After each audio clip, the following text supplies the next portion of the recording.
Hey everyone! Great news, it's Darkmoon Fair week. Today I'm going to cover off Darkmoon Fair, but as always my focus is on how you can use the fair to get super rich. I'm going to cover off profession quests, fishing, your adventure guides and artifacts, followed by a look at the things available to purchase with your tickets. I'll be putting in chapters as always, so you can skip around to the parts you want. Now the thing I won't be covering today is the Darkmoon Fair trinket. I've already made a video on those a couple of days ago, so please do go and check that out if that's what you're looking for. Getting going then. You reach the fair by talking to the bar cart in a major city. In Stormwind, I believe they're scattered around the trade district, but in Orgrimmar they are above by the flight master. The barker teleports you to the staging area in Mulgore or Elwyn Forest, and from there you just pop through the portal and run down to the good bit. So the first thing that's really good about the fair this week is the profession quests. Generally, the profession quests are a little bit underwhelming, but at the very start of an expansion, this is brilliant. Most crafting professions have some seriously expensive points from 520 to 525, and there's likely something at 525 you're going to want to craft, so you can save yourself big gold here by strategically doing these quests. I'd recommend that if you are still pretty low on professions, you try to raise a level yourself and then take advantage of the 5 points at a particularly difficult or expensive bit. For gathering professions though, if the 5 points mean you can gather something worthwhile more sooner, then you should definitely jump right in. I'm not sure more sooner was the grammatically crap way to go there. Sorry about that. The profession quests are straightforward and mostly just require you to do things within the fair. If you're doing alchemy, though, you need to pick up 5 moonberry juice before you go. Inscription, light parchments. Leatherworking, shining baubles. Coarse thread, blue dye. Tailoring needs coarse thread, red dye and blue dye, and cooking is simple flour. If you intend on getting some archaeology skill points, you'll need to get 15 fossil fragments before you go. Now, I got this bit of information around what to take to the fair with you from the Wowhead guide, so I will pop a link into it into the description for that. It's also got a map on that guide showing you where to find each of the profession quests. You can do these quests on your orts of all levels above level 10, and you just need to have 75 skill points in your profession. Last of all, you can complete 6 profession quests per character per Darkmoon Fair week, 2 primary and 4 secondary.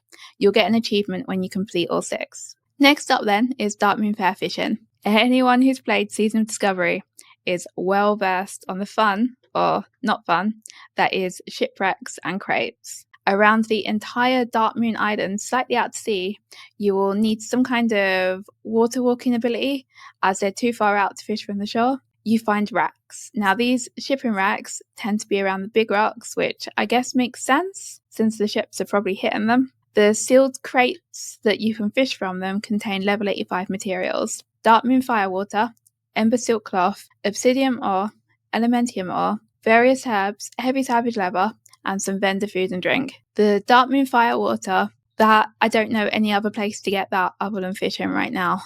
Correct me if I'm wrong though, if there's a different way. So I fished for 20 minutes. In that time I got 6 crates. I got a mixture of materials. I could definitely have been more lucky, but it could have been worse. I wasn't completely efficient though. If I'd used a different water walking instead of levitate, I could have made it around the loop faster. You might see on some of my clips, there was a guy on a bike just zooming past me. You can also fish for a pet seahorse in the waters around Darkmoon Fair. I don't believe you need to fish in certain pools for this. I think you can just stand still at the pier and fish. However, I haven't confirmed that myself. The seahorse actually sounds really cute though. I do want it, so I'm probably going to see you there this afternoon fishing away. This is also apparently a semi-decent battle pet if we get to mob as well, so it could be a neat investment. Yeah, that's right.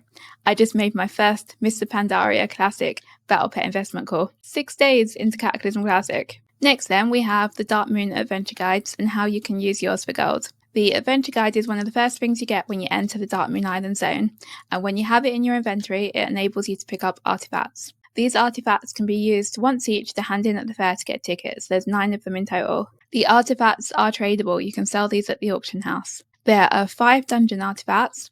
They grant a total of 55 Darkmoon Fair tickets between them. 3 battleground artifacts, giving a total of 15 Darkmoon tickets, and 1 raid artifact, granting 10 tickets. This means you get a total of 80 tickets just for these hand-ins. Now, with the raids not opening until Thursday this week, I'm going to say that I believe raid artifact will be the one that's hardest to get hold of. I would definitely look at farming some of these, but I imagine at this point, people are going to be doing the activities and in dungeons anyway, so you don't even need to target these. You'll just be able to farm them up and sell them. You can get a total of 80 tickets just for these hand-ins.